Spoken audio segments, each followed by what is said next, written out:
Welcome to மகுடம் படிப்பகம் students. நம்ம பாளையக்காரர் கிளர்ச்சி வரைக்கும் both source book and school book வச்சு கம்பைல் பண்ணி நம்ம ஆங்கிலேய ஆட்சிக்கு எதிரான தொடக்க கால கிளர்ச்சிங்கிறதே சிலபஸில் முடிச்சிட்டோம். அடுத்து நம்ம என்ன பார்க்க போகிறோம் அப்படின்னா வேலூர் கிளர்ச்சி பார்க்க போகிறோம். நம்ம நடத்துகிறது ஃபுல்லாமே school book plus out source தான். உங்களுக்கு இந்த மாதிரி ஸ்கூல் புக்கும் அவுட் சோர்ஸும் சேர்ந்து கிளாஸாக ஒன்று தொகுப்பாக வேணும்னா நம்ம சேனலை சப்ஸ்கிரைப் பண்ணிக்கோங்க. உங்கள் ஃப்ரெண்ட்ஸ்க்கும் ஷேர் பண்ணுங்கள். நீங்கள் கொடுக்குற சப்போர்ட் தான் நம்ம மென்மேலும் நம்ம பண்ணுறக்கான ஒரு ஆர்வம் வரும். ஓகேவா? இப்போ நம்ம வேலூர் கிளர்ச்சி போகலாம். சிலபஸ் படி பார்த்தோம்னா அடுத்து வேலூர் கிளர்ச்சி தான் போகணும். இதுவுமே நான் கம்பைல் பண்ணி தான் எடுத்துகிட்டு வந்திருக்கேன். ஓகேவா? வேலூர் கிளர்ச்சி எப்போ நடந்துச்சுன்னா 1806. நம்ம கரெக்டாக பார்த்தீங்கன்னா பாளையக்காரர் கிளர்ச்சி 1801 முடியும். 1801 ஜூலை 31 பாளையக்காரர் கிளர்ச்சி முடிஞ்சு அடக்குமுறை ஆயிரும். அதுக்கப்புறம் 1805 ஜூலை 31 தீரன் சின்னமலை அவங்கள பார்த்தோம், தூக்கில் போட்டாங்க. அதோட தொடர்ச்சியாக இப்போ 1806 பார்க்க போகிறோம். வேலூர் கிளர்ச்சி. ஃபஸ்ட்டு வேலூரோட சிறப்பம்சங்கள் என்னென்னு பார்த்துடலாம். வேலூரை எப்படி பிரிக்கிறாங்க அப்படின்னா வேல் கூட்டல் ஊர். இது ஃபுல்லாமே வெங்கடேசன் புக்கில் இருக்கிறதா நான் சொல்லிட்டு இருக்கேன். ஸ்கூல் புக்கும் தான். வேல் கூட்டல் ஊர். ஓகேவா? அது வேல் கூட்டல் ஊருன்னு பிரித்து வேல்களின் ஊர் அப்படின்னு சொல்கிறாங்க. வேல் முருகனோட ஒரு ஆயுதம்னால முருகனின் ஊர் அப்படின்னு சொல்லுவாங்க. வேலூரோட இதெல்லாம் சிறப்பு பெயர்கள். ஓகேவா? வேல் அதிகமாக காணப்பட்டதுனால, அந்த வேல் ஆயுதங்கள் அதிகமாக காணப்பட்டதுனால வேலூர்னு சொல்கிறாங்க. அதாவது அந்த பேர் எப்படியெல்லாம் வந்துச்சுங்கிறதுக்கு எக்ஸ்பிளைன் பண்ணுறாங்க. ஓகேவா? அடுத்து வேல் போல கூழாங்கல் அதிகமாக காணப்பட்டுச்சாமா, அதனால வேலூர்னு சொல்கிறாங்க அப்படிங்கிறாங்க. இதெல்லாம் சிறப்பம்சங்கள். இது பிரித்து கொடுத்துருந்தாங்க, அதுவும் நான் சொல்லிட்டேன்.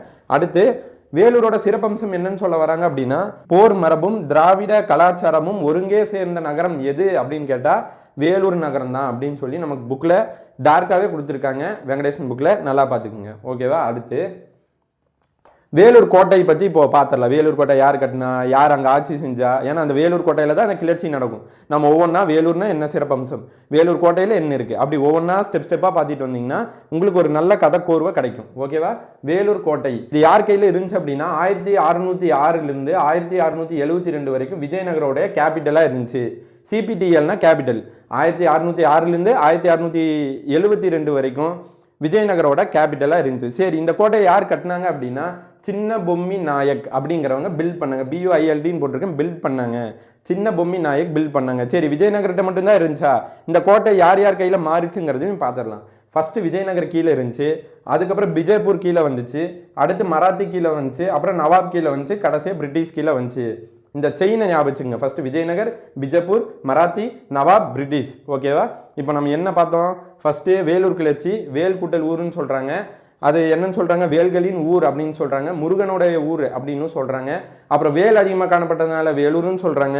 அடுத்து வேல் போல கூழாங்கல் நிறைய இருந்துச்சுனால வேலூர்னு சொல்கிறாங்க. இதெல்லாம் சிறப்பம்சங்கள். அடுத்து போர் மரபும் திராவிட கலாச்சாரமும் ஒருங்கே காணப்பட்ட நகரம் எதுன்னா வேலூர் தான். இது சிறப்பம்சம். அடுத்து வேலூர் கோட்டை யார் கையில் இருந்துச்சு? 1606 1672 வரைக்கும் விஜயநகர் கையில் இருந்துச்சு. அதுக்கப்புறம் யார்கிட்ட மாறிச்சு? பிஜயப்பூர்கிட்ட மாறிச்சு, அதுக்கப்புறம் மராத்திட்ட மாறிச்சு, நவாப்கிட்ட மாறிச்சு, பிரிட்டிஷ்கிட்ட மாறிச்சு. இது யார் கட்டினா? சின்ன பொம்மி நாயக். ஓகேவா? ஓகே ஸ்டூடெண்ட்ஸ், இப்போது நம்ம அந்த சிறப்பு பெயர்கள் பார்த்தோம். கோட்டை யார் கட்டினாங்க, யார்கிட்ட இருந்துச்சு, கை மாறிச்சுங்கிறத கோட்டையோடைய விவரத்தை பார்த்துட்டோம். இப்போ என்ன அப்படின்னா வேலூர் கிளர்ச்சி நடக்கிறதுக்கு முன்னாடி ஏன் அந்த கிளர்ச்சி நடந்துச்சு, அதுக்கு பின்னணி என்ன, ஒரு 50 வருஷம் தள்ளி 50 வருஷத்துக்கு பின்னாடி இருந்து நம்ம அப்படியே லைனாக வந்தோம்னா என்னென்ன பிரச்சனை நடந்து கடைசியாக கிளர்ச்சி அளவுக்கு போய் நின்றுச்சுங்கிறது காரணம் நமக்கு ஈஸியாக புரியும். அதனால புக்கில் நமக்கு இந்த வரிசையில் தான் கொடுத்துருக்காங்க வெங்கடேசன் புக்கில். இப்போ பார்த்துடலாம் அதையே. ஓகேவா? மைசூர் போர் நடந்துருந்துச்சு. இந்த வேலூர் கழகம் நடக்கிறக்கு ஒரு வேலூர் கிளர்ச்சி நடக்கிறக்கு ஒரு 50 வருஷத்துக்கு முன்னாடி மைசூர் போர் நடந்துருந்துச்சு. அந்த மைசூர் போர் நடக்கிற அந்த காலகட்டத்திலேயே இங்கே தமிழ்நாட்டில் எப்படி இருந்துச்சு அப்படின்னா பிரிட்டிஷ்க்கும் ஃப்ரெஞ்சுக்கும் பிரச்சனை இருந்துச்சு. பிரிட்டிஷ்க்கும் ஃப்ரெஞ்சுக்கும் போர் போயிட்டே இருந்துச்சு. பிரிட்டிஷ்க்கும் ஃப்ரெஞ்சுக்கும் தமிழ்நாட்டில் எங்கெங்கே போர் போச்சுங்கிறத பார்த்துக்கணும். நமக்கு வெங்கடேசன் புக்கில் கொடுத்துருக்காங்க. ஓகேவா? ஆம்பூருங்கிற இடத்துல ஒரு போரும் வந்தவாசிங்கிற இடத்துல ஒரு போரும் பிரிட்டிஷ்க்கும் ஃப்ரெஞ்சுக்கும் நடுவில் நடந்துச்சு. பிரிட்டிஷ்க்கும் ஃப்ரெஞ்சுக்கும் நடுவில் எந்தெந்த இடங்களில் போர் நடந்துச்சு தமிழ்நாட்டில் அப்படின்னு சொல்லி நம்ம கேட்பாங்க. ஓகேவா? ஆம்பூர் போர் எப்போ? 1751. வந்தவாசி போர் எப்போ? 1760. ஓகேவா? இந்த ரெண்டு ஞாபகம் வச்சுங்க. இதில் நம்ம புக்கில் என்ன மென்ஷன் பண்ணுறாங்கன்னா இந்த வந்தவாசி போருங்கிறது வந்தவாசி போரில் பிரிட்டிஷ்க்கு யார் ஹெல்ப் பண்ணாங்கன்னா தமிழ்நாட்டை சேர்ந்தவங்க. மதுரை முத்து நாயக்குன்னு சொல்லி ஒரு அரசர் இந்த வந்தவாசி போரில் பிரிட்டிஷ்காக சப்போர்ட் பண்ணியிருக்காரு. இதையும் பார்த்துக்குங்க. ஓகேவா? அடுத்து பிளாசி போர்னு சொல்லி நடக்கும். இது எல்லாத்துக்கும் தெரியும். நான் ஐஎன்எம் நடத்துகிறப்ப கண்டிப்பாக சொல்கிறேன். 1757 நடக்கும். அதில் பிரிட்டிஷ்க்கு அதிகமாக சப்போர்ட் பண்ணது நம்ம தமிழ்நாட்டுக்காரங்க, தமிழ்நாட்டு அரசர்கள். இது புக்கில் மென்ஷன் பண்ணியிருக்காங்க. ஓகேவா? அடுத்து இந்த மைசூர் போர் நடக்கிற சமயத்தில் என்ன ஆயிடுச்சு அப்படின்னா இந்த திப்புவோட ஃபேமிலி வந்து நம்ம இந்த வேலூர் கோட்டையில் தங்குவாங்க. மைசூர் போர் வந்து அந்த திப்பு அவங்களுக்கும் பிரிட்டிஷ்க்கும் தான் நடக்கும். ஓகேவா? அந்த டைமில் வந்து இவங்க அடிக்கடி வந்து தமிழ்நாட்டில் வந்து இந்த வேலூர் கோட்டையில் தங்குவது உண்டு இந்த தமிழ்நாட்டில். ஓகேவா?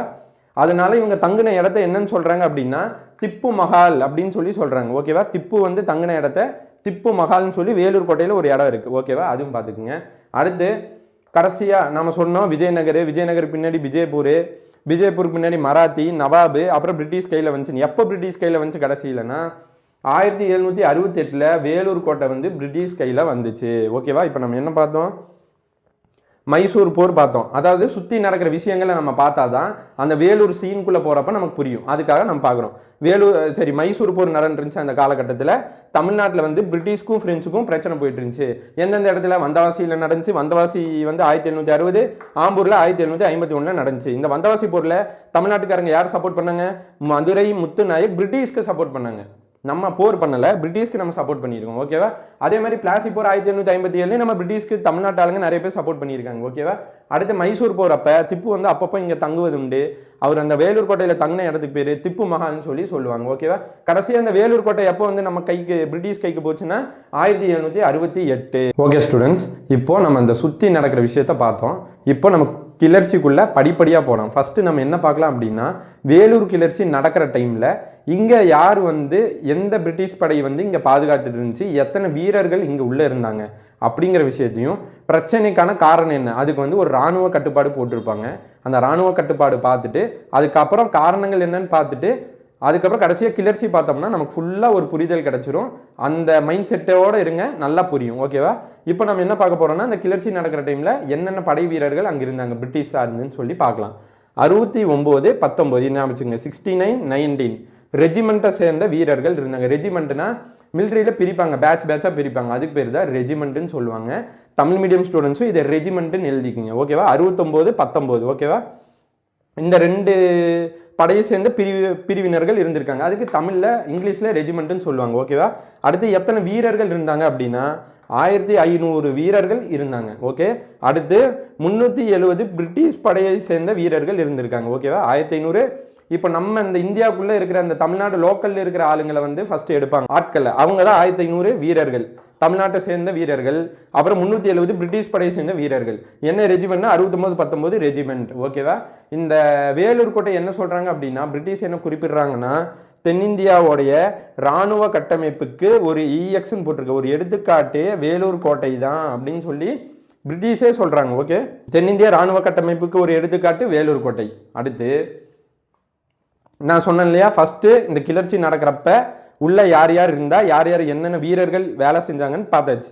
இப்போது கிளர்ச்சிக்கான மெயின் காரணமே சில இராணுவ கட்டுப்பாடை போடுவாங்க. அது யார் சைன் பண்ணி போட்டால் யார் அமலுக்கு கொண்டு வந்தாங்கிறத பார்த்துட்டு அந்த கட்டுப்பாடு என்னென்னு பார்த்துட்டு காரணங்கள் பார்த்தோம்னா உங்களுக்கு ஈஸியாக புரியும். கிளர்ச்சிக்குள்ளே போகிறப்ப நல்லா புரிதல் கிடைக்கும். அடுத்து இராணுவ கட்டுப்பாடுகள். இந்த இராணுவ கட்டுப்பாடை யார் அப்போது விதிக்கிறா அப்படின்னா, யார் கவர்னர் ஜெனரலாக இருக்காங்க அப்படின்னா வில்லியம் பெண்டிக் அப்போ வந்து கவர்னர் ஜெனரலாக இருக்கார். அவர் தான் இந்த கட்டுப்பாடுகளுக்கு சைன் போட்டு கொடுக்குறாரு. யார் வந்து அதை நடைமுறைப்படுத்துகிறா அப்படின்னா ஜான் கிரெட்டாக். ஓகேவா? இவர் தான் கொண்டு வந்திருக்காரு. இப்போ இது வரைக்கும் நம்ம என்னென்ன பார்த்தோம்? இந்த வேலூர் கிளர்ச்சி நடக்கிற டைமில் என்னென்ன படை வீரர்கள் இருந்தாங்க. நம்ம தமிழ்நாட்டை சேர்ந்த படை வீரர்கள் 1500 வீரர்கள் இருந்தாங்க. பிரிட்டிஷ் படையை சேர்ந்தவங்க எத்தனை பேர் இருந்தாங்க? 370 பிரிட்டிஷ் படை இருந்தாங்க. அடுத்து 69 + 19 பிரிக்கிறோம். இந்த பேட்ச், அந்த பிரிட்டிஷோட பேட்ச் 69 + 19 ரெஜிமெண்ட். அடுத்து பிரிட்டிஷ் என்ன குறிப்பிடுறாங்க? தென்னிந்தியாவோட இராணுவ கட்டமைப்புக்கு எடுத்துக்காட்டு இந்த வேலூர் கோட்டை தான்ப்பா அப்படின்னு பிரிட்டிஷே சொல்கிறாங்க.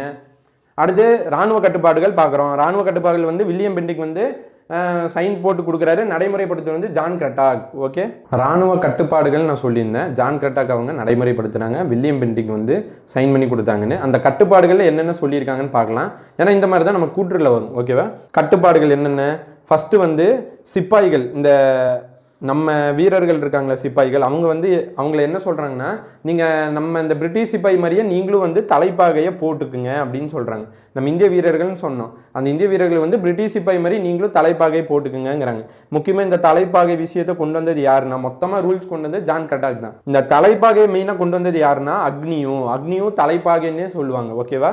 இவர் தான் மெயினாக கொண்டு வந்தது. அந்த தலைப்பகையில் மேலே வந்து இந்த கேப்பில் சில்வர் சிம்பிள் மாதிரி இருக்கும், ப்ளஸ் சிம்பிள் மாதிரி.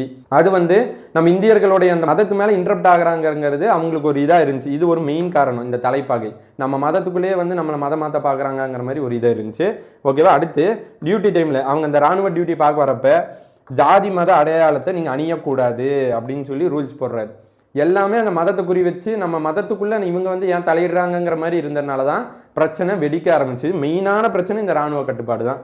இந்த ருத்ராட்ச கொட்டை போடுறது, இந்த நம்ம இந்த கயிறு மாதிரி கட்டிக்கிறது, நான் உங்களுக்கு புரியுறதுக்காக எக்ஸாம்பிளுக்கு சொல்கிறேன். அந்த மாதிரி அடையாளத்தில் அணியக்கூடாதுங்கிறாங்க. அடுத்து க்ளீன் ஷேவ் பண்ணுங்க, க்ளீன் ஷேவாக இருக்கணும்னு சொல்லி சொல்கிறாங்க. அப்புறம் மீசை வந்து எல்லாரும் நேர்த்தியாக வச்சுக்கணும் ஒரே மாதிரின்னு சொல்கிறாங்க. ஒரே மாதிரி ஷூ போட்டுக்கணும், கால் உரைன்னு சொல்லி மென்ஷன் பண்ணிங்க, ஷாக்ஸு ஷூவெல்லாம் ஒரே மாதிரி இருக்கணும் அப்படின்னு சொல்லி சொல்கிறாங்க. அப்புறம் ஒரே மாதிரியான சிம்பிள் கொண்ட கழுத்துப்பட்டை, அதாவது செயின் மாதிரி அந்த கழுத்துப்பட்டை வந்து ஒரே மாதிரி சிம்பிள் கொண்ட கழுத்துப்பட்டையை போடணும்னு சொல்கிறாங்க. இதெல்லாம் இந்த கட்டுப்பாடுகள். இது கூற்றில் கொடுத்துட்டு உங்களுக்கு எது கரெக்டு எது தப்புன்னு சொல்லி கூட கேட்கலாம். அதனால் இதை மெயினாக பார்த்துக்குங்க. இப்போது நம்ம கிளர்ச்சிக்கான காரணம் என்னன்னு பார்க்கலாம். கிளர்ச்சிக்கான காரணம் நிறையா இருக்குது. அதில் நமக்கு ஒவ்வொரு ஆத்தர் என்னென்ன சொல்கிறாங்கன்னு சொல்லி வெங்கடேசன் புக்கில் சொல்லியிருக்காங்க அவங்களோட ஆஸ்பெக்டில். அதை நம்ம பார்த்துடலாம். ஃபஸ்ட்டு 1801 ஜூலை 31 இந்த பாளையக்காரர் முறை வந்து ஒழிப்பாங்க. நம்ம பாளையக்காரர் கிளாஸில் போட்டிருக்கோம். பார்க்காதவங்க பாளையக்காரருக்கு நான் பிளேலிஸ்ட்டு வெங்கடேசன் புக் சீரீஸ்ன்னு போட்டிருக்கேன், அங்கே போய் அதை பார்த்துருங்க. ஓகேவா. இந்த பாளையக்காரர் முறையை ஒடுக்குனதுக்கப்புறம் இந்த பாளையக்காரர் அந்த அரசர்கள் கீழே இந்த வீரர்கள்லாம் இருந்தாங்களே, புலித்தேவர் கீழே கட்டபொம்மன் கீழே, அந்த வீரர்களை என்ன பண்ணுறாங்க அப்படின்னா கொண்டு வந்து வேலூர் ஜெயிலில் அடைக்கிறாங்க. ரெண்டாக பிரித்து ஒரு சில வீரர்களை வேலூர் ஜெயிலில் அடைக்கிறாங்க, ஒரு சில வீரர்களை பிரிட்டிஷ் சிப்பாயாக சேர்த்திக்கிறாங்க. ஓகேவா. இப்படி ரெண்டாக இருக்காங்க. இவங்க ரெண்டு பேருக்கு என்னன்னா நம்ம பாளையக்காரர் முறையை ஒழிச்சிட்டாங்க, நம்மளுடைய அரசர்களை தூக்கில் போட்டாங்க, நம்ம வந்து பிரிட்டிஷ்க்கு எதிராக கிளர் தெழுணும்னு சொல்லி இந்த ரெண்டு சாராரும் ஒன்று சேர்றாங்க. ஓகேவா. இன்னொன்று யார் அப்படின்னா ஃபத்தே ஹைதர். இந்த ஃபத்தே ஹைதர் யார் அப்படின்னா நான் சொன்னேன் மைசூர் போர் நடந்துட்டு இருந்த டைம்னு சொல்லி. இந்த மைசூர் போரில் இந்த திப்புவுக்கும் பிரிட்டிஷ்க்கும் பிரச்சனை வரும். ஹைதர் அலி திப்பு, ஹைதர் அலி அப்பா, பையன் திப்பு, ரெண்டு பேர் இவங்க பிரிட்டிஷ்க்கு தான் பிரச்சனை வரும். அப்பா இறப்பாரு, அதுக்கப்புறம் பையன் இறப்பாங்க, கடைசியில் பிரிட்டிஷ் ஜெயிக்கும். பிரிட்டிஷ் ஜெயிச்சு என்ன பண்ணுன்னா அவங்க குடும்பத்தெல்லாம் மொத்தமாக கொண்டு வந்து வேலூர் சிறையில் அடைக்கும். அப்போ அவர் திப்புவோட பையன் தான் இந்த ஃபத்தே ஹைதர். அந்த ஃபேமிலியை மொத்தமாக கொண்டு வந்து வேலூர் ஜெயிலில் வைக்கும். அப்போ அந்த ஃபேமிலிக்கு ஒரு கோவம், நம்ம பிரிட்டிஷ் வந்து நம்மளை அடக்குமுறை பண்ணிருச்சு, நம்ம பிரிட்டிஷ்க்கு எதிராக இங்கே சுதந்திர அரசு ஆகணும்னு சொல்லி இவங்க எல்லாத்துக்கும் கோவம். அப்போது பாளையத்துக்கும் கோவம் வீரர்களுக்கு, அப்புறம் திப்போட மகன்களுக்கும் கோவம். இவங்கெல்லாம் சேர்ந்து தான் கிளர்ச்சியை பண்ணுறாங்க அப்படின்னு சொல்லி ராஜையன் சொல்கிறார். இது ராஜையன் அவங்க ஒரு ஆஸ்பெக்டில் அவங்களோட புரிதலில் சொல்கிறாங்க. ஓகேவா. மேலும் என்ன சொல்கிறாருன்னா இவங்கெல்லாம் சேர்ந்து ஆங்கிலேயருக்கு பண்ண சதி தான் அப்படின்னு சொல்லி சொல்கிறாரு ராஜையன். இது சொன்னது எல்லாமே ராஜையன் தான், இது வரைக்குமே நமக்கு சொன்னது ராஜையன். ஓகேவா. இவங்கெல்லாம் சேர்ந்து ஆங்கிலேயருக்கு எதிராக பண்ண சதிப்பா அப்படின்னு சொல்கிறாங்க. யார்? திப்பு மகன்கள், பாளையக்காரர் வீரர்கள். ஓகேவா. இதனால தான் பிரிட்டிஷ் என்ன பண்ண வேண்டியது ஆயிடுச்சு அப்படின்னா பிரிட்டிஷ் வந்து ட்ரோஜன் குதிரையை வச்சு கண்காணிச்சாங்க அப்படின்னு சொல்லி ராஜையன் சொல்கிறார். அதாவது ட்ரோஜன் குதிரை அப்படின்னா இது வந்து அந்த கிரேக்கர்கள் பண்ண ஒரு விஷயம்தான். ஓகேவா. கிரேக்கர்கள் வந்து என்ன பண்ணுவாங்கன்னா இந்த பெரிய குதிரை பொம்மை மாதிரி பெருசாக ஆளே உள்ள நுழையிற மாதிரி பெரிய குதிரை பொம்மையாக செஞ்சு அதுக்குள்ளே ஆள் உள்ள நுழைஞ்சுப்பாங்க. போர் வேணான்னு போய் ஆப்போசிட்டில் இருக்கன்ற சொல்லிட்டு உங்களுக்கு குதிரையை அன்பளிப்பாக கொடுக்குறோன்னு சொல்லி கொண்டு போய் கொடுப்பாங்க. ஆனால் உள்ள வீரர்கள் இருந்து கண்காணித்து அவங்கள தாக்கி அவங்கள தீட்டு கட்டுறது தான் அந்த ட்ரோஜன் குதிரைம்பாங்க. பொம்மை குதிரை தான் பெருசாக பண்ணுவாங்க. ஓகேவா. அதைத்தான் சொல்கிறாங்க. ட்ரோஜன் குதிரைன்னு ஏன் சொல்ல வராருன்னா இவங்களாம் சதி பண்ணுறாங்கன்னு ஆங்கிலேயருக்கு தெரிஞ்சிருச்சுப்பா, அதனால தான் அவங்க அந்த ட்ரோஜன் குதிரை மாதிரி உள்ள வச்சு கண்காணிச்சாங்க அப்படின்னு சொல்லி நம்ம ராஜையன் சொல்கிறார். இந்த கூற்று முழுக்க சொன்னது ராஜையன் தான், பார்த்து நோட் பண்ணிக்கோங்க. அடுத்து திப்புவுக்கு வந்து மொத்தம் 12 மகன் ப்ளஸ் 6 மகள். இந்த 12 மகனும் 6 மகளும் சேர்த்து தான் கொண்டு வந்து வேலூர் ஜெயிலில் அடைக்கிறாங்க. அந்த 12 மகனில் ஒருத்தர் தான் ஃபத்தே ஹைதர். அவர் நம்ம இந்த முடியாட்சி இந்த பிரிட்டிஷ் கீழே இருந்து நம்ம இந்த பிரிட்டிஷோட அடக்குமுறையிலேருந்து வெளியே வரணும்னு அவர் ஆசைப்பட்டு அவரும் கிளர்ச்சிக்காக முன்னெடுக்கிறார். ஓகேவா. கிளர்ச்சிக்கான காரணம் ஒவ்வொரு ஆத்தரும் அவங்களோட கருத்தை சொல்லிட்டு வராங்க. அதில் நம்ம ராஜையன் பார்த்துட்டோம். அடுத்து வந்து ஜேஎஃப் கிரடாக் என்ன சொல்ல வராரு, நாம் அப்பாலே பார்த்தது ஜான் கிரடாக். அவர் வந்து ரூல்ஸு கொண்டு வந்தவர். இவர் ஜேஎஃப் கிரடாக் வந்து கூட்டுற சொல்கிறார். ரெண்டுமே குழப்பிக்காதீங்க. அவர் ஜான் கிரடாக், இவர் வந்து ஜேஎஃப் கிரடாக். ஓகேவா. இவர் என்ன சொல்ல வர்றாருன்னா அந்த திப்பு குடும்பத்தை வச்சே சொல்லிட்டு வர்றாரு. ஏன்னா திப்பு குடும்பம் வந்து ஒரு முஸ்லீம் சார்ந்த குடும்பம். இவங்க வந்து இங்கே வேலூர் கோட்டையில் அடைச்சிருக்கு. அதனால இவங்க என்ன பண்ணுறாங்கன்னா இவங்க முஸ்லீம் முடியாட்சியை மீட்க கிளர்ச்சி பண்ணுறாங்க அப்படின்னு சொல்லி ஜேஎஃப் கிரடாக் சொல்கிறார். இது ஃபுல்லாக ஜேஎஃப் கிரடாக் தான் சொன்னது. ஃபர்ஸ்ட் நான் இது எல்லாமே சொல்லிடுறேன். ஓகேவா. முஸ்லீம் முடியாட்சி மீட்க தான் கிளர்ச்சி பண்ணுறாங்க அப்படின்னு சொல்லி சொல்கிறாங்க. இந்த திப்பு குடும்பத்தை வச்சு சொல்கிறாரு. ஓகேவா. அடுத்து திப்பு குடும்பத்துக்கு வந்து ஜெயிலில் சலுகை கொடுத்தாங்க. என்னதான் திப்பு குடும்பம் ஜெயிலில் இருந்தாலும் அவங்களுக்கு சில சலுகைகள் இருந்துச்சு. ஒரு விஐபி இருக்கிற மாதிரி, ரொம்ப வந்து அவங்கள போட்டு அடைச்சி வைக்காம கொஞ்சம் ஃப்ரீயாக விடுற மாதிரி சில சலுகைகள் இருந்துச்சு. அந்த சலுகையை பயன்படுத்திட்டு இந்த ஃபத்தே ஹைதர்னு சொன்னல திப்புவோட பையன், அவங்க என்ன பண்ணுறாங்க அப்படின்னா 3000 கன்னட கிளர்ச்சியாளர்களை வேலூரை சுற்றி, இந்த ஃபத்தே ஹைதருங்கிறவர், ஃபத்தேன்னு போட்டிருக்கேன், இந்த ஃபத்தே ஹைதருங்கிறவர் 3000 கன்னட கிளர்ச்சியாளர்களை அந்த வேலூர் கோட்டையை சுற்றி வந்து தங்க வைக்கிறாரு. நம்ம கூப்பிட்றப்ப கிளர்ச்சி ரெடியாக இருங்க வாங்கன்னு சொல்லி தங்க வைக்கிறாரு. இவர் தான் எல்லாம் பண்ணுறாருன்னு சொல்லி கிரடாக் சொல்கிறாரு. முஸ்லீம் முடியாச்சின்னு சொல்கிறாரு, மீட்க கிளர்ச்சின்னு சொல்கிறாரு. திப்பு குடும்பத்துக்கு வந்து நம்ம சலுகை கொடுத்ததுனால அதை பயன்படுத்திட்டு 3000 கன்னட கிளர்ச்சியாளர்களை இந்த ஃபத்தே ஹைதருங்கிறவர் வேலூரை சுற்றி தங்க வச்சாரு, கோட்டையை சுற்றி. எல்லாமே இவங்க தான் காரணம்னு சொல்லி ஜேஎஃப் கிரடாக்கோட கூற்றுக்கள் தான் இது எல்லாமே. ஓகே, அடுத்து தாமஸ் மன்ரோங்கிற ஆத்தர் என்ன சொல்ல வர்றாரு அப்படின்னா, இந்த அக்னியூ கேப்னு நான் சொன்னேன், அக்னியூ தலைப்பாகையில் இந்த சிலுவை மாதிரி இருக்கும், மதத்தை திணிக்க பார்க்குறாங்கன்னா மெயினான கிளர்ச்சி காரணங்கள் இந்த இராணுவ கட்டுப்பாடுகளில் பார்த்தோம். ஓகேவா, அக்னி கேப் அப்படின்னு சொல்லி இது வந்து ஒரு பெரிய மனக்குறையாக இருந்துச்சு எல்லாத்துக்கும், இந்த கேப்பு தான்ப்பா காரணம் அப்படின்னு சொல்லி தாமஸ் மன்ரோ சொல்கிறாரு. அடுத்து ஹைதராபாத் நிஜாம், இப்போ எப்படி மைசூரில் திப்பு குடும்பத்தை அடக்குமுறை ஆக்குனாங்க, அவங்க கிளர்ச்சி செய்யணும்னு நினைக்கிறாங்க, அதே மாதிரி ஹைதராபாத் நிஜாம், ஹைதராபாத்தில் இருக்கிற நிஜாமும் பிரிட்டிஷோட அடக்குமுறைக்கு ஆளானார். ஓகேவா, ஹைதராபாத் நிஜாமும் பிரிட்டிஷோட அடக்குமுறைக்கு ஆளானால நாமளும் இந்த கிளர்ச்சியை பயன்படுத்திக்கணும், நாமளும் போய் சேர்ந்துக்கணும்னு சொல்லி இந்த ஹைதராபாத் நிஜாம் என்ன பண்ணுறாருன்னா, இந்த வேலூர் கிளர்ச்சியாளர்களோட ஒரு யோசனையில் இந்த கூட்டு ஒப்பந்தத்தில் பேசிகிட்டு இருக்காரு, நானும் வந்து சேர்ந்துக்கிறேங்க அப்படின்னு சொல்லி. ஓகேவா, அப்போ இவரு வராரு, ஹைதராபாத் நிஜாம், பாளையக்காரர், அப்புறம் இந்த திப்பு ஃபேமிலி எல்லாரும் சேர்ந்து கிளர்ச்சி பண்ணுறாங்க. ஓகே, அடுத்து மெயினான பிரச்சனை என்னென்னா, இந்த பிரிட்டிஷ் சிப்பாயும் இருப்பாங்க, இந்தியா சிப்பாயும் இருப்பாங்க. இந்த இராணுவத்தில், பிரிட்டிஷ் இராணுவத்தில் நம்ம லோக்கல் இந்தியா சிப்பாயும் எடுத்துப்பாங்க, பிரிட்டிஷ் சிப்பாயும் இருப்பாங்க. இந்த பிரச்சனை இந்த 2 பேர்த்து எடுத்ததில் இல்லை, இந்த 2 பேர்த்துக்கும் பாரபட்சம் காட்டப்பட்டுச்சு, 2 பேர்த்துக்கு வந்து பாரபட்சம் இருந்துச்சு. அதாவது எப்படின்னா, பிரிட்டிஷ் சிப்பாய்க்கு வந்து சேலரி அதிகமாக கொடுப்பாங்க, இந்தியா சிப்பாய்க்கு சேலரி கம்மியாக கொடுப்பாங்க. பிரிட்டிஷ் சிப்பாய்க்கு வந்து வேலை செய்கிற டைமிங் கம்மியாக இருக்கும், இந்தியா சிப்பாய்க்கு வந்து வேலை செய்கிற டைமிங் அதிகமாக இருக்கும். அப்புறம் பிரிட்டிஷ் சிப்பாய்க்கு சேலரி அதிகமாக இருக்கும், இந்தியன் சிப்பாய்க்கு சேலரி கம்மியாக இருக்கும். இந்த மாதிரி மரியாதை இருக்காது, பிரிட்டிஷ் சிப்பாய்க்கு மரியாதை இருக்கும், இந்தியன் சிப்பாய்க்கு மரியாதை இருக்காது. இந்த மாதிரியான அடக்குமுறைகள்லாம் பண்ண ஆரம்பித்தாங்க, இது ஒரு காரணம் தான். ஓகேவா, மெயினாக என்ன சொல்ல வராங்கன்னா, வெங்கடேசன் புக்கில் கருப்பு கமாண்டர் அப்படிங்கிற ஒரு பதவி இருக்குது, மிகப்பெரிய பதவி பிரிட்டிஷோட ஒரு இராணுவத்தில். இந்த கருப்பு கமாண்டர் பதவி என்னதான் வந்து நம்ம இந்தியன் சிப்பாய் உழைச்சாலும் இந்த பதவி வந்து நம்ம இந்தியன் சிப்பாய்க்கு தரதில்லை, பிரிட்டிஷ் சிப்பாய்க்கு தான் தரோன்னு சொல்லி ஒரு பாரபட்சம் பார்த்துட்டே இருந்தாங்க. இது ஒரு காரணம் தான். ஓகேவா, இப்போ நம்ம டோட்டலாக காரணங்கள் எல்லாமே பார்த்தாச்சு, ஃபுல்லாக பார்த்தாச்சு. யார் யார் என்ன சொன்னா, கிரடாக் வந்து முஸ்லீம் முடியாச்சு, முஸ்லீம் தான் அந்த ஃபத்தே ஹைதர் தான் வந்து காரணம், அவங்களுக்கு வந்து சலுகைகள் கொடுக்கறத வந்து திப்பு ஃபேமிலி தப்பாக பயன்படுத்தி 3000 கன்னட வீரர்களை கூட்டிகிட்டு வந்து வேலூர் கோட்டையை சுற்றி தங்க வச்சாருங்கிறாரு. அடுத்து தாமஸ் மன்ரோ என்ன சொல்கிறாருன்னா, அக்னி கேப் வந்து ஒரு மனக்குறையாக இருந்துச்சு அப்படின்னு சொல்லி ஷார்ட்கட் கூட ஞாபகம் வச்சுங்க, மன்ரோ மனக்குறை மன்ரோ அப்படின்னு ஞாபகம் வச்சுக்கோங்க, மனக்குறை மன்ரோ. அப்புறம் ஹைதராபாத் நிஜாமும் வந்து கிளர்ச்சிக்குள்ளே வராரு, இது ஒரு காரணம் தான். நிறைய பேர் சேர ஆரம்பிக்கிறாங்க, புரியுதா, பாளையக்காரர் வந்தாங்க, அடுத்து இந்த ஃபத்தே ஹைதர் வந்தாங்க, அடுத்து அப்படியே இப்போ ஹைதராபாத் நிஜாம் பண்ணிட்டாங்க, அப்படியே பெருசாயிட்டே போகுது. ஓகே, அடுத்து பிரிட்டிஷ் சிப்பாய்க்கு இந்தியன் சிப்பாய்க்கு பாரபட்சம் காட்டப்பட்டுச்சு. எக்ஸாம்பிளுக்கு வந்து கருப்பு கமாண்டருங்கிற பதவி அவங்களுக்கு மட்டும்தான் கொடுக்கப்பட்டுச்சு, நம்ம இந்தியன் சிப்பாய்க்கு கொடுக்கப்படலை. இது வரைக்கும் நம்ம ஃபுல்லாக பார்த்துட்டோம். அதாவது வேலூர் கோட்டையோட சிறப்பம்சம் என்ன, யார் வந்து இதை பில் பண்ணி கொடுத்தா, யார் யார் கையில் மாறி மாறி வந்துச்சு, அதுக்கப்புறம் பிரிட்டிஷ் கையில் எப்படி போச்சு, அடுத்து காரணங்கள் என்ன, ராணுவ கட்டுப்பாடு என்னங்கிற வரைக்கும் நம்ம பார்த்துருக்கோம். இது டோட்டலாக ரிவைஸ் பண்ணிடலாம். ஓகே ஓகே ஸ்டூடெண்ட்ஸ், இப்போ நம்ம த்ரூ அவுட்டாக ரிவிஷன் பார்க்கலாம். ரிவிஷனு ஃபஸ்ட்டு வந்து வேலூரோட சிறப்பு பார்த்துருந்தோம். வேல் ப்ளஸ் ஊர், வேல்களின் ஊருன்னு பார்த்தோம். முருகனோட ஆயுதம்னால முருகனின் ஊர் அப்படின்னு சொல்லுவாங்க. அதுக்கப்புறம் வேல் அதிகமாக காணப்பட்டதுனால வேல்களின் ஊருன்னு சொல்லுவாங்க.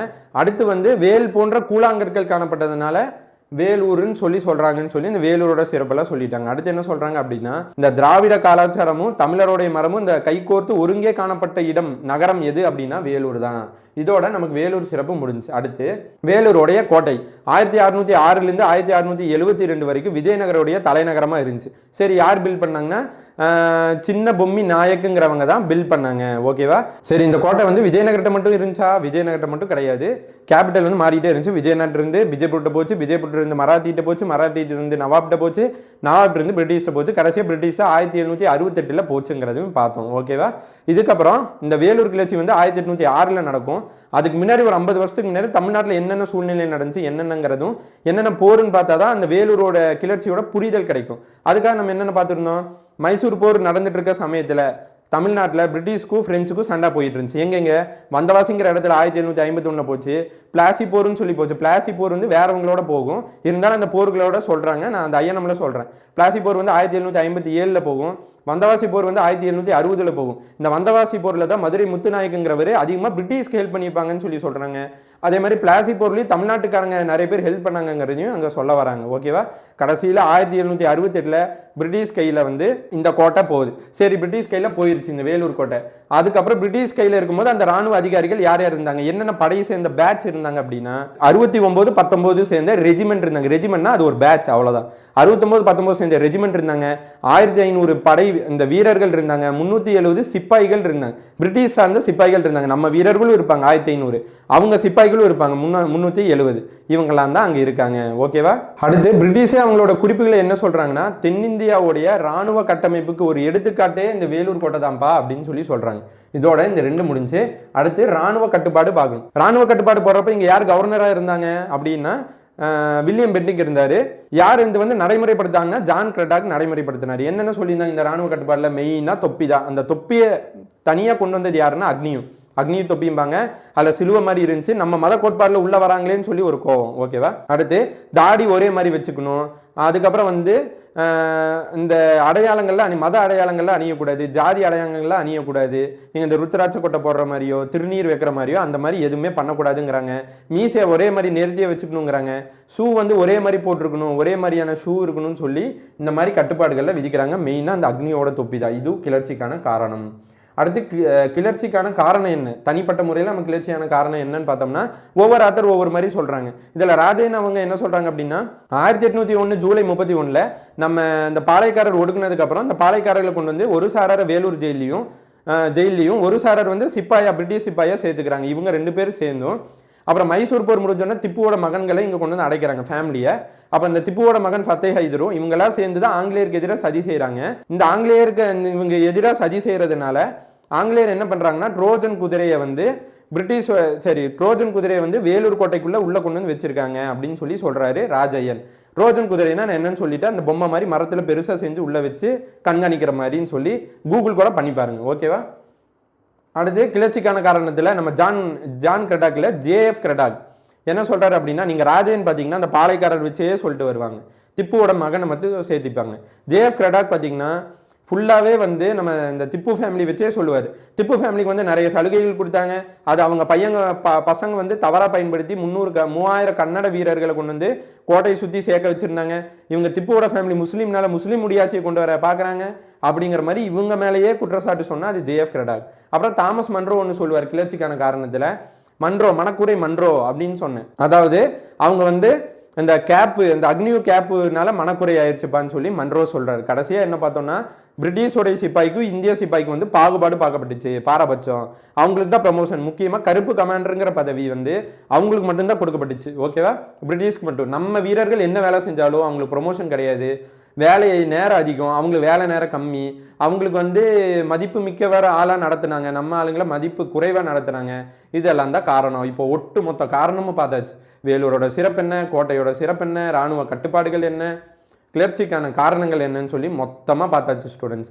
இதுக்கப்புறம் நம்ம டைரெக்டாக கிளர்ச்சிக்குள்ளே என்னன்னு பார்க்கணும். நம்ம வந்து வெங்கடேசன் புக்கும் வச்சு ஸ்கூல் புக்கும் வச்சு உங்களுக்கு புரிகிற மாதிரி நான் படித்து நோட்ஸ் எடுத்துனாங்க, அதை அலைன் பண்ணி உங்களுக்கு புரிகிற மாதிரி கதையோட கோர்வையோட சொல்கிறோம். இந்த மாதிரி உங்களுக்கு குவாலிட்டி கண்டென்ட் தமிழ்லையும் நம்ம கொடுத்துட்ருக்கோம். சோர்ஸ் புக்கு ஸ்கூல் புக்கு ரெண்டையுமே விடாமல். ஏன்னா இப்போ சோர்ஸ் புக் கேட்குறாங்கன்னு சோர்ஸ் புக்கும் போக முடியாது, ஸ்கூல் புக் கேட்கலன்னு சொல்லி ஸ்கூல் புக்கையும் விட முடியாது. இந்த ரெண்டையும் கம்பைல் பண்ணி தான் நம்ம கிளாஸஸ் எடுத்துகிட்டு இருக்கோம். தமிழுக்கும் நம்ம பேட்ச் போட்டிருக்கோம், சங்க தமிழ் பேட்ச்னு சொல்லி. புதன்கிழமை ஆஃபர் ஸ்டார்ட் ஆகுது. யாருமே வந்து எந்த அகாடமியுமே எடுத்து பண்ணாத அந்த ஒரு 40 மார்க், ஏன்னா 60 மார்க் எல்லாரும் அடிச்சிடலாம். இலக்கணம் இதெல்லாம் வந்து ஈஸியாக கான்செப்ட் படித்து அடிச்சிடலாம். அதுவுமே நம்ம யூடியூப்பில் ப்ரொவைட் பண்ணுறோம். இலக்கணம் எல்லாம் மெயினாக இந்த 40-45 மார்க் அவுட் சோர்ஸ் போகிறாங்க. அதுக்கான ஒரே சொல்யூஷனாக நம்ம இமேஜ் ப்ளஸ் ஷார்ட்கட்டாக கொண்டு வந்து எளிமையாக நடத்தி தர போகிறோம். அதுக்கான பேட்சோட அட்மிஷன் எப்போ ஸ்டார்ட் ஆகுதுன்னா 17லேருந்து ஆஃபர் ஸ்டார்ட் ஆகி 21 முடியுது. 22லேருந்து பேட்ச் ஸ்டார்ட் ஆகுது. நான் பேட்ச்க்கான ஸ்கெடியூலு, பேட்ச்க்கான எக்ஸ்பிளனேஷன் வீடியோ எல்லாமே கீழே டிஸ்கிரிப்ஷனில் வைக்கிறேன். என் கான்டாக்ட் டீட்டெயில்ஸும் கீழே இருக்கும். உங்களுக்கு எதாவது டவுட்னாலும் ஃபர்தராக கண்டிப்பாக கூப்பிடுங்க. Thank you students.